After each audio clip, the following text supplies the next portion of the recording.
الف لام میم را۔ اے نبی، یہ کتاب الہی کی آیتیں ہیں اور جو کچھ تمہارے پروردگار کی طرف سے تم پر نازل ہوا ہے حق ہے، لیکن اکثر لوگ ایمان نہیں لاتے۔ اللہ وہی تو ہے جس نے ستونوں کے بغیر آسمان جیسا کہ تم دیکھتے ہو اتنے اونچے بنائے، پھر عرش پر جلوہ افروز ہوا اور سورج اور چاند کو کام میں لگا دیا۔ ہر ایک میعاد معین تک گردش کر رہا ہے۔ وہی دنیا کے کاموں کا انتظام کرتا ہے۔ اس طرح وہ اپنی آیتیں کھول کھول کر بیان کرتا ہے کہ تم اپنے پروردگار کے روبرو جانے کا یقین کرو۔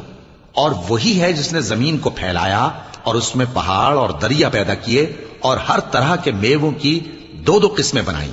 وہی رات کو دن کا لباس پہناتا ہے۔ غور کرنے والوں کے لیے اس میں بہت سی نشانیاں ہیں۔ اور زمین میں کئی طرح کے قطعات ہیں ایک دوسرے سے ملے ہوئے، اور انگور کے باغ اور کھیتی اور کھجور کے درخت۔